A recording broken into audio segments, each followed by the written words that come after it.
So welcome everyone.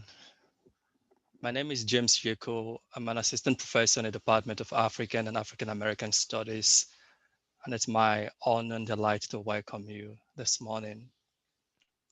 So in the last 1 year, programming both in the department here and KU's Institute for Digital Research in the Humanities has been focused on centering African voices and communities, as well as an emergent African digital humanities network around the continent.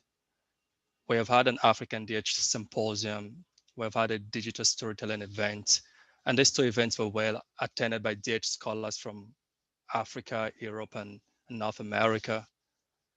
This particular event, the African DH Indabas, proceed from this early event as a more focused and smaller avenue for occasional African DH discussions in which mostly African-based scholars are in conversation with each other or with colleagues from other parts of the world.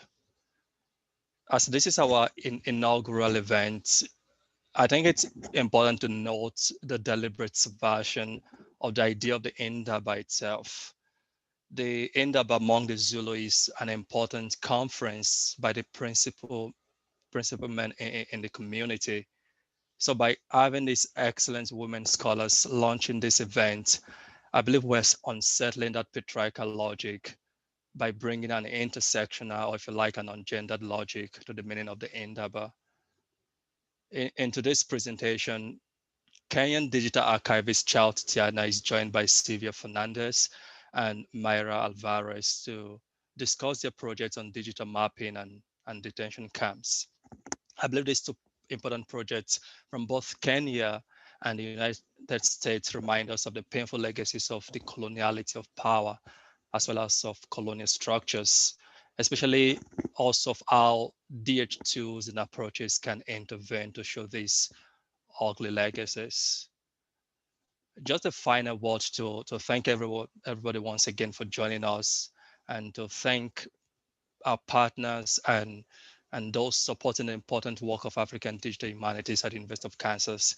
And I'm talking about the Institute for Digital Research in the Humanities, the Kansas African Studies Center, the Department of African and African American Studies. Thank you for all your support. And I will now turn things over to Sylvia, who is both participating and moderating. Thank you. Thank you so much, James, and thank you for organizing this. Thank you all the participants for being here, and for the speakers to be sharing about the work within different projects of mapping detention centers. And to proceed, I just want to go over some of the logistics. The event will be recorded just half time. Once the presentation of the projects are done, the recording will stop because of some of the delicate topics that will be touched on. And to go over the schedule, I share it with you all in the chat, but we will proceed with some of the introductions of the speakers. After that, each presenter will be going over their projects briefly. First Chao, and then Maira and myself with the project of Torn Apart Separados. After that, we will be discussing about the projects in a 30-minute conversation. Some of the topics that we will be discussing will be the audience, objectives, the team, data, research, the process, and the limitations in regards to technology, to funding, and finally, the future of the projects or of this kind of field. Please, if you have any topic in particular that you will be discussing, please share it through our chat. After our conversation, we will have 15 to 20 minutes Q&A. So please feel free to start sending your questions or comments since the beginning. And at the end, it will be just a closing remarks with some of the future of this digital indabas. Thank you so much. I will start with my introduction and then we'll cede the word to Chao and Maira. I'm Sylvia Fernández. I'm the Public and Digital Humanities Postdoctoral Fellow with the Hall Center for the Humanities and the Institute for Digital Research in the Humanities at the University of Kansas. My research concentrates in US-Mexico border studies, particularly literature, archives, feminist theory, and digital humanities. And Chao, Maira, whoever wants to follow me. I'll go. Hi, everyone. Good evening from Nairobi, but good morning and good afternoon to wherever you're joining us from. My name is Chao Tayiana Maina. I'm a Kenyan digital heritage specialist and digital humanities scholar. A lot of my work falls in the domain of what I like to call digital public history. And I work to curate and disseminate African, but for now, particularly Kenyan histories online to public audiences. I'm the founder of a nonprofit organization called African Digital Heritage and a co-founder of the Museum of British Colonialism and the Open Restitution Africa project. And it's a pleasure to be speaking today, and I'll speak more about the Museum of British Colonialism in my presentation and throughout the discussion. Thank you. Okay. Well, good morning, everyone. And I'm here in Houston. I'm Maira Álvarez. I am the director of the Inter-University Program for Latino Research at the Center for Mexican American Studies at the University of Houston. My area of expertise is US Latino literature and with a focus on border studies. And my research interest lies in the archives, digital humanities, and women's and gender studies. Um, and thank you everyone again for accompanying us and for being here.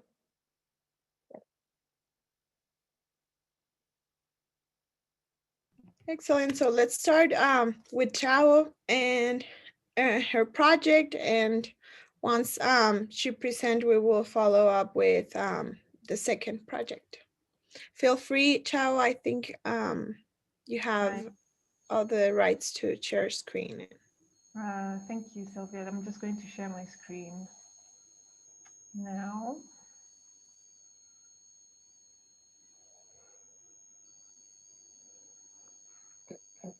So once more, thank you to everyone who's joining us. Today I'll be speaking on the mapping of detention centers in Kenya, and particularly about my work as part of the collective called Museum of British Colonialism. So I start all my discussions by saying this: do not be intimidated by the name. Indeed, it is a big name for a very small group of volunteers working in Kenya and the UK to creatively communicate more truthful, accurate, holistic, inclusive accounts of British colonialism. And the motivation for starting this group or this organization was really about addressing our frustrations as maybe I think for myself as a third generation Kenyan, and realizing how much I simply didn't know about what happened during the colonial period here in Kenya, but also how this information has been very deliberately erased and suppressed. And for my colleagues from the UK, also realizing that the history of colonialism and empire is not really taught in the UK, and that there were significant gaps that we both had on different ends of the spectrum. And so MBC was founded in 2018. We're 2 years old. And so far we've been working mostly online. We have no objects, we have no physical space. Our office essentially is the our WhatsApp group and our website. So this is the sort of like the context in which we are working. Very limited resources per se in terms of funding, but also technology. We're working across two continents. I said primarily using digital media because of its accessibility, but also affordability and the range of audience that it gives us. We're also working within spaces, for example, here in Kenya, where there's a lack of access to archival records And finally, as I mentioned, difficulty in finding funding and infrastructure for this work. So the first, and I think the major project that we've done as a collective is on mapping and visualizing detention camps in Kenya. So this project has been very interesting for me, both on a personal level and a professional level. And before I get into it, I'll probably give you a little bit of historical context on the period in which we are working to document and visualize. So the 1950s essentially is the period of known as a period of emergency here in Kenya, and this is after the British colonial government declared a state of emergency in the name of retaining control over people who are essentially known as the Mau Mau uprising, who are demanding for freedom in land that had been taken by British settlers. So the response of the British government, despite the fact that people had been agitating since 1920, political agitation and protest, but Mau Mau was the first violent response to British settlement, and it was incredibly violent.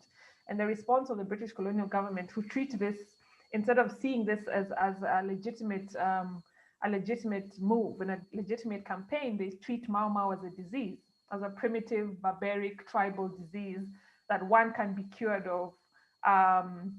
Once they have taken the oath, they can be rehabilitated from. So they don't take it seriously at all. And at some point, I think during the state of emergency, which went on to last from 1952 to around 1960, it's estimated that 160,000 people were held in a series of detention camps that the colonial government had set up. And these camps are officially known as the pipeline, because you would go through from camp to camp to camp in this sort of like form of rehabilitation. And it was expected that once you've emerged from the pipeline, you are cured of this Mau Mau disease. So you're no longer in favor of land reform or an independent country, since that was supposedly the disease. So the British state constructed, I think, an estimated more than 100 camps and forced villages in which people were kept in to try and retain this control. But what happens after independence is that the colonial government migrates and destroys archives on this period, particularly on detention and the presence of detention camps in Kenya, in a move that is known as Operation Legacy, which takes place across the entire British Empire. The structures of these detention camps are destroyed and repurposed. Some of them are turned into schools, some of them are turned into prisons, or some of them just become private property. And finally, the Mau Mau are criminalized. The Mau Mau is known as is actually listed as a terrorist organization from 1952 to 2003. So this environment essentially creates a space where this history, particularly of detention, is not well known, is not talked about, is not understood. So this is the context in which we were approaching this work. And I said I'll speak also to my own personal experience, having been through public education system here in Kenya from primary school to university, and never having once heard about these camps. And that appeals to everyone within my generation or even before who went through the public education system. So I think the question for us was, why don't we know about these centers? You can see a map here on the left, I believe, and each of these points is a detention camp here in Kenya. And I remember looking at this table on the right and a reference from Caroline Elkin's Britain's Gulag, in which I could see all these towns, but I never once knew that each of them had a detention camp. So the first step for us in terms of using digital media to try and represent this information was to simply visualize the scale. And once we shared this map, I think it's actually been the most effective form of engagement we've had, is that people could, for the first time, see how spread out, how prevalent, and how numerous these centers were. And also give audiences the ability to question, why don't we know about them? What happened to them? Where did they go? Who was held in them? So the map essentially opened up so much conversation, and we decided to take our work to the next step. And the next step was for us to say, can we go and see some of these camps, if they're still existing, if they're still there as we know, if there are any structures that are still present today, can we go and see and find them and see what we can find out about them, but also what do they look like? We have, because of the lack of archival information and because this is not really taught, we have very little visual reference of the colonial period, but more specifically of how these camps looked. And the first step was to visit 2 or 3 former camps that are now secondary schools. They were converted to secondary schools after independence, and to be able to explore what structures remain. And we did find a number of structures which were used as either cells or registration blocks that are still there today. And we've been documenting the process of finding these structures on YouTube, and I'll speak about the relevance of this later. So we decided to use historical visualizations as a way to communicate this history of the camps, primarily to a digital audience, people who've never experienced this history, but it affects them firsthand. It affected their parents and their grandparents. And as a way to really communicate that these structures were there and these structures were present in this country and still are. A combination of sources that we're using: oral history, archives, physical evidence, literature, books, and more. So we have different types of visualizations. We're creating 3D visualizations based on these different sources. Some of these visualizations are based on archives. As you can see, this one here is based on an archive. Obviously, the watchtower and the gate and the entrance that you see here are no longer here today. So is the trench that used to surround the camp. So we created this visualization purely based on archival images. Another camp visualization that we have also based on archival images, and this is the camp entrance. You can see the buildings, the watchtower, and a sign of the entrance of the camp. There are also visualizations based on present-day evidence. So these are buildings that are still intact today, but because these sites are private sites, essentially they're schools, they're prisons, or private property, you can't really walk in and say, hey, I just want to see this building. So we created also visualizations based on structures that are present today as a way to make them more accessible. And finally, looking at oral history as an essential part of this process. When we go to these camps and we go to these sites, we inquire what has changed in this building. How did it look like? So in this case, these are buildings that are today used as classrooms, but they were formerly used as mass cells. And the school administration alerted us to the fact that the buildings had no windows previously because they were cells. So you can see this has been incorporated into the visualizations. And for this work, we're generating a lot of data in different forms. We have 3D models, we have photographs, videos from oral history recordings, audio recordings as well, maps, and our fieldwork notes. That's a photo of us during one of our oral history interviews with a gentleman who had been held in more than 11 camps over 7 years. So you can see that it's still very much a living history. The people who remember this experience, the people who are held in these sites and can speak about what they were used for and what they looked like. For us, it's a dream, I would say. I think we would like to create experiences in which all these disparate data points that we're producing and combining and visualizing can be viewed in a central space. So this is sort of like a visualization of how an interactive app or exhibition piece would look like, in which you could scroll on the map and then you could see photographs, you could hear audio, you could hear recordings related to that particular camp. Some of the questions we have, our decision to use 3D visualizations and 3D reconstructions while appealing to some audiences might not appeal to others, and how do we incorporate this into our work and our workflow? How do we combine the tangible and intangible, so the buildings that we see and the oral history and the memories associated with these centers? How do we incorporate memories and experiences? And I think I'll speak to the question of emotion during the conversation and how crucial it is for us to incorporate emotion into this virtual space.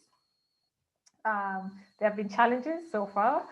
As I mentioned, I don't need to speak about the financial infrastructural since we are volunteers, but there's also like what we've come across is this delegitimizing of African participation, specifically because this field work and archaeology is really the preserve of white academics. So even when I go into the fields, people would be suspicious or would treat me with a certain level of suspicion with regards to carrying out field work.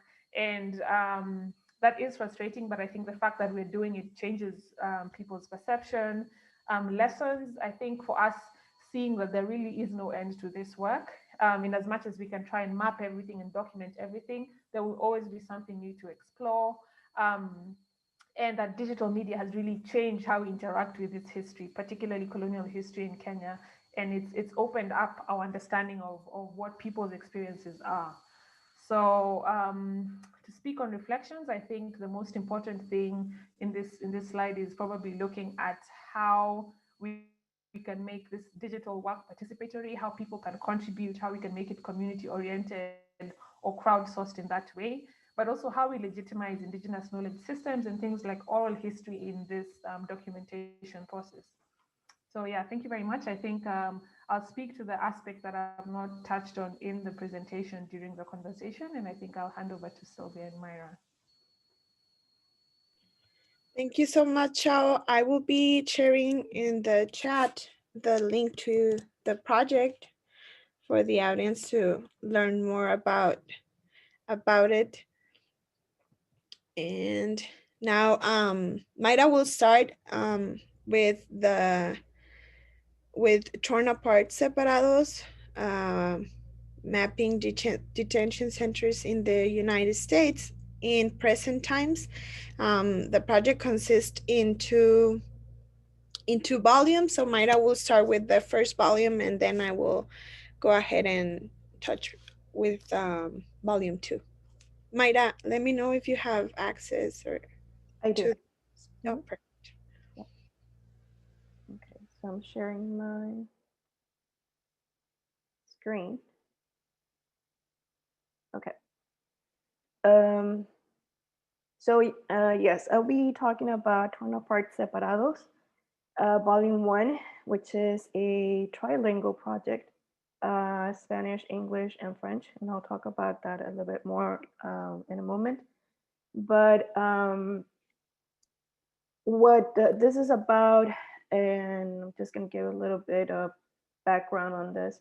It started in 2008 as of a response to the zero tolerance policy that emerged in the US in regards to asylum seekers and the humanitarian crisis that was taking place at the border, US-Mexico border. And so it was a project that emerged in in a week, basically. It was a very intense collaboration among scholars throughout the US and outside the US who were in different locations, but came together to create something that made sense in a way of what was happening. Because at that time, I don't know if you're familiar, but there was children missing in the detention centers because families were being separated and sent to different detention centers, different locations, and not only on the border, but throughout the US. And that was something that was not being talked about as much on the news and the media. And that was our frustration, that we didn't know what was really happening and the gravity of it. And so Sylvia and I were invited by other scholars. And let me just go by. I'm going to be using the platform to go through all of this. So the team consisted of 8 individuals, 8 collaborators, like I said, from different parts of the US. Everyone was in contact through emails, through Telegram, and so on to perform the work that we needed to, with different areas of expertise, which is something also that is important to notice in this type of projects, that it's not necessarily people that have an expertise in the digital areas as coding and so on, but librarians, in my case, I'm a humanist. It is my research in the border that made me want me to participate in this particular project. And it was a project that emerged out of it was out of a need to make sense, like I said, and it wasn't based on any funding or any institution or any other organization. It was a personal and necessity to offer our expertise and knowledge, and give a little bit of information that we could in terms of what was happening um, to the general public, whoever had access to this. So this was again in 2008 as everything was happening. So we had a week to work with open source data. We data was gathered, we went through it, cleaned it, try to find, the major goal was at the beginning to make sense of what was happening with the children. That took us to different, I mean, the project just grew and grew, and more things, more questions arise as we continue the research. And basically what we tried to do was, or what we did, is to map the detention centers, because the rhetoric at the moment was that this was happening only at the border. But we knew, Sylvia and I are from the border, different border cities, we knew that this wasn't just only in regards to the border region, that it was happening throughout the US. So as we started to gather more information, locate detention centers, how many families were being put in these places, how they're distributed, more information was gathered. This is the first visualization that honestly, when I saw it, it just, tore me apart, because it's an infestation, as you can see, of detention centers throughout the US. And it's not, it has nothing to do with what we were hearing in the news about, happening only at the border, because families, again, were being moved throughout the nation. And so if you click on the dots, it will give you a Google image of that particular detention center. We did not include the address to protect the people that were being held in those places. So it was just like a general sense of where they are located throughout the U.S. And also some of them were closing, others were opening. So everything was happening at the moment. And so we try to keep up with that information. And you're going to see that this project, the data goes back to 2014, all the way to 2018. The reason is because, again, the time, the focus of the project, and also the open source data that we had available at the moment. And of course, combing through years back, it was just going to take us more and more time that we didn't have at the moment. So the Torn Apart, this is the focus, the objective of the Torn Apart Volume 1. And it's also the way that was designed. And this is important to know, because Sylvia is going to talk about Volume 2, is created in a way of a journal model, meaning that it doesn't end here. There's 2 volumes at the moment, but it doesn't end with Volume 1 and 2. The purpose of this is to approach this type of,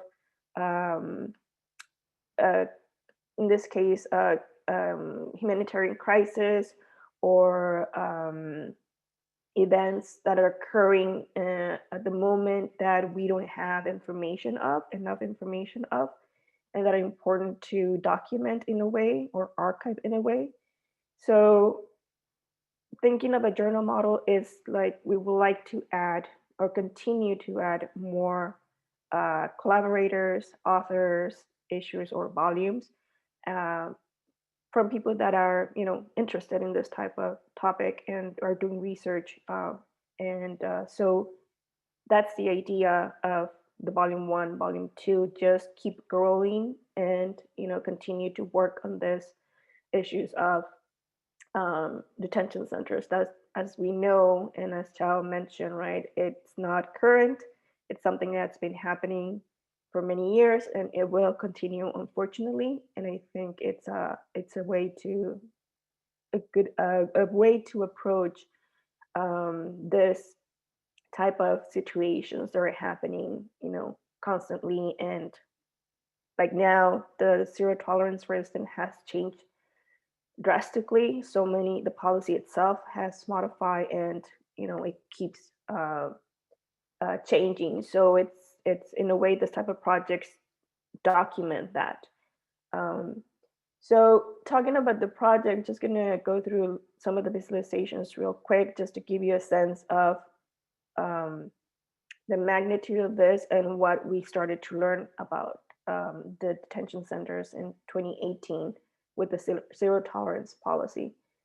That took us also through the charts, for instance, here. That took us to not only the amount of people that are being, placed in this detention centers, but also the money that came in to sustain this detention centers and from what organizations it was coming from. So it also, the project opened up the Pandora box, where we started to see how embedded it is in our society, and the gravity of it, because many of this, we have no idea that was happening. I mean, we assumed that it was happening, but not to the magnitude that we started to see it as this came into place. So this, let me go. There's one that I'm trying to look here. Okay, let me go a bit back to the trap to make sense for those who are not familiar with the U.S.-Mexico border. The trap, it's a play on words, because we don't want to use the terminology used by the government or by politicians in terms of, the borderline, and present the gravity of all these policies that have altered the spaces. So the trap, it is really a trap, which is the 100-mile borderline between Mexico and the US that extends also 15 miles, where you have checkpoints. So if you're traveling to these areas, and again, this is not just the US, this border, but around the US is also checkpoints and other forms of surveillance. So this indicates all the ports of entry to the US. So there's many of them. Some are more for crossing, in major cities or towns. Others are mostly for export and import goods, which is something interesting, because when they were talking about closing the border as part of the rhetoric of the 2008 zero tolerance, to stop the asylum seekers from entering, they were actually talking about the ports of entry that affected the residents of both sides of each country that constantly cross back and forth. But they were not talking about that. That didn't meant that it was the ports of entry for goods was going to be closed, because those are never closed. So that's some of the things that is misleading. The border is, if it's shut down completely, and we know that it has a deep impact in the economy. So it's not closing the imports and export border crossing, it's closing whatever points of entry are located in major cities or areas to keep away people and send them through dangerous crossings, the desert, the rivers, and so on, the mountains, where most likely they will die. And that's something that is not mentioned, but it's a very common practice along this region. So the other visualization that I included was the eye.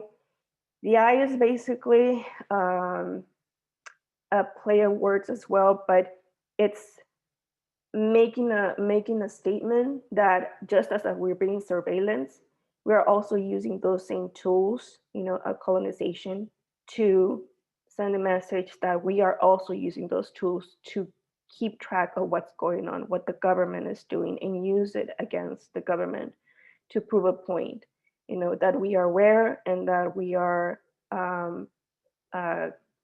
well, we are aware of what is happening and that we're doing something about it, and we're keeping an eye close to see, you know, how this is resolved and what is being done. And also, let's see, there is, what else? Sorry, the internet.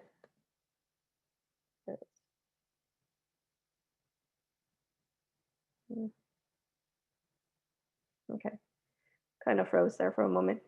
So it's also the idea of what was happening at the moment as well was the banning, you know, from different countries. People were not allowed, mostly from Muslim countries, to enter, and that was also part of this policy and this rhetoric, which we wanted to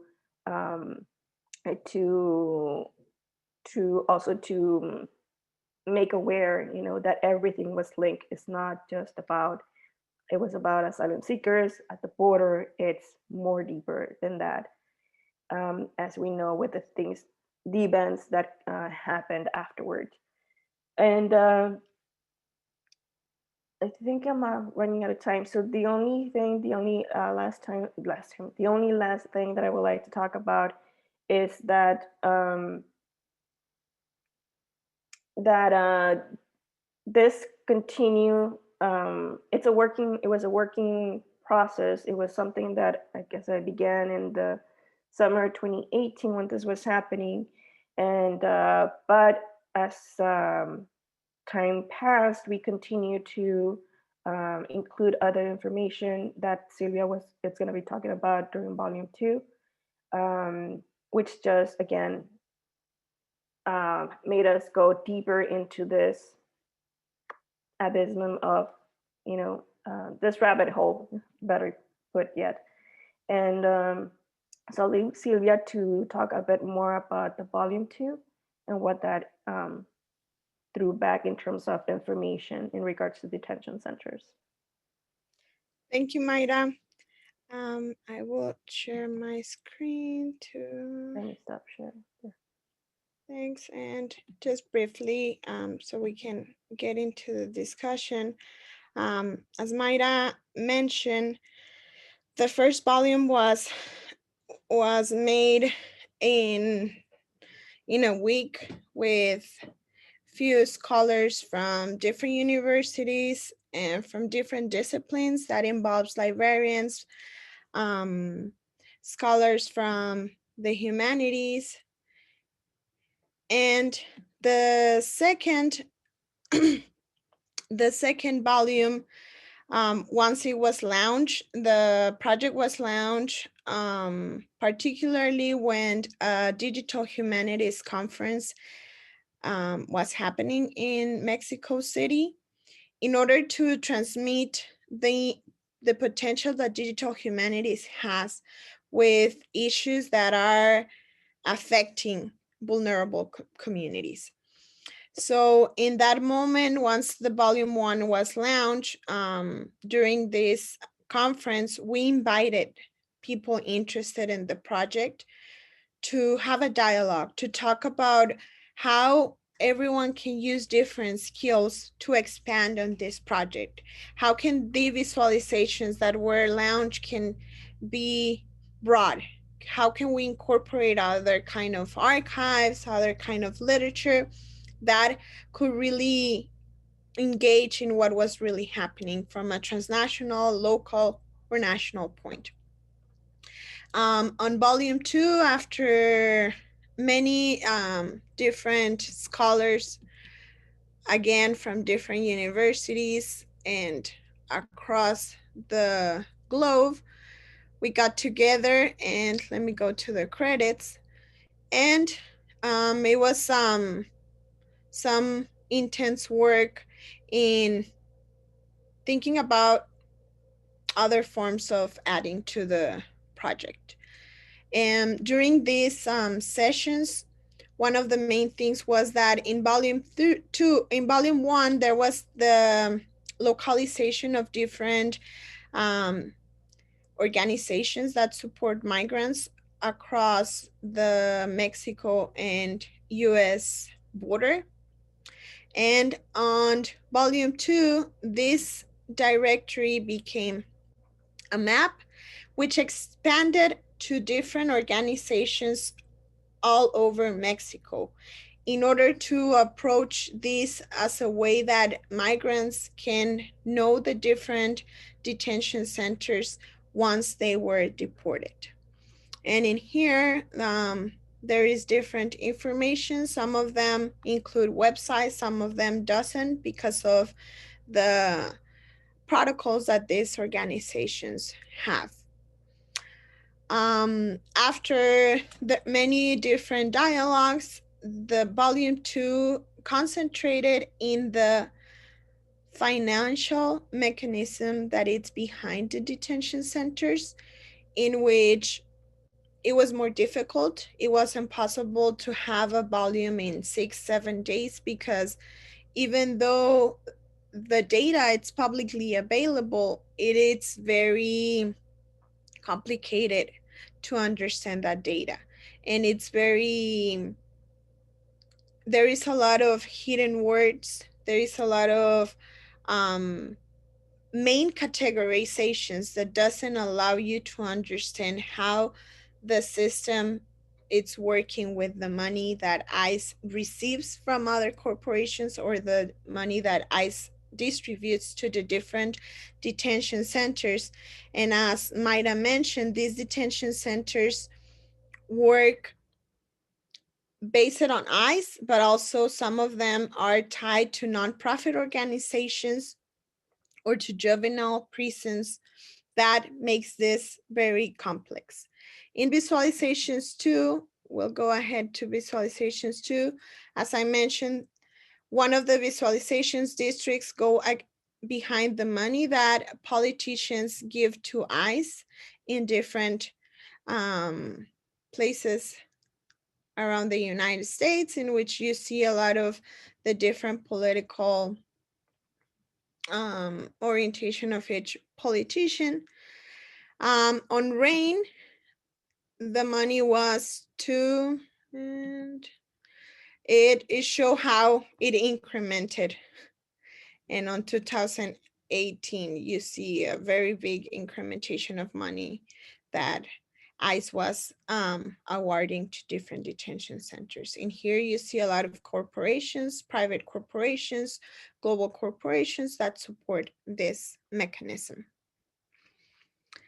GAIN shows us a lot of the different organizations, minority-owned business, women-owned business, minority-owned business, women-owned business.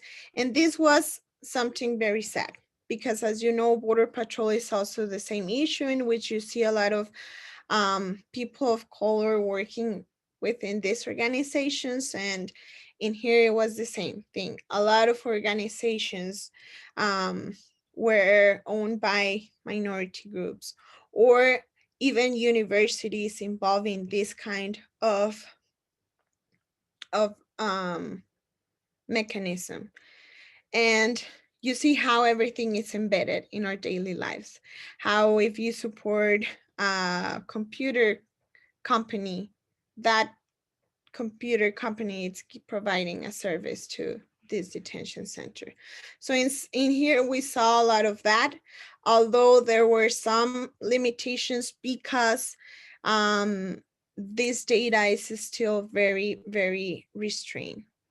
Freezer shows these intersectionalities in which you see how the different corporations are attached to other corporations as well as other services. And lastly, line shows the different deportations. Once again, deportations are not only happening in the US-Mexico border. In here, we see deportations in different airports. So Noyes, 23 people removed in 2018. 17 in Houston, 14,345 people removed in 2017. And if you zoom in, there is also deportations in Puerto Rico. So this is kind of the visualizations that happened on volume 2, in which the team incremented, many others contribute to this. Some of them are listed, some of them were decided not to be listed because of different political issues. And the project expands with textures that explains the different procedures that where we gather the data. And reflections, we invited academics, community members to express their thoughts about the project. How could they use this project in their courses or in their own research, and how this project impacted the moment. The alleys, as I mentioned, it is a map. Bibliography, there were recruited different sources about immigration in the United States, and different syllabus tools were provided, and the credits. Lastly, emphasizing what Maira mentioned about volume 3, which is open for anyone interested in mapping the current situation that has changed completely, mapping the different transnational policies that apply to these tolerance, zero tolerance policies, or mapping even the detention centers that started happening in Mexico once the Remain in Mexico policy took over. But we can discuss that more in depth in the conversation, and I will now invite Maira and Chao to start this conversation. Please, if you want any topic, any aspect of the projects to cover during this conversation, don't hesitate to send us that through the chat.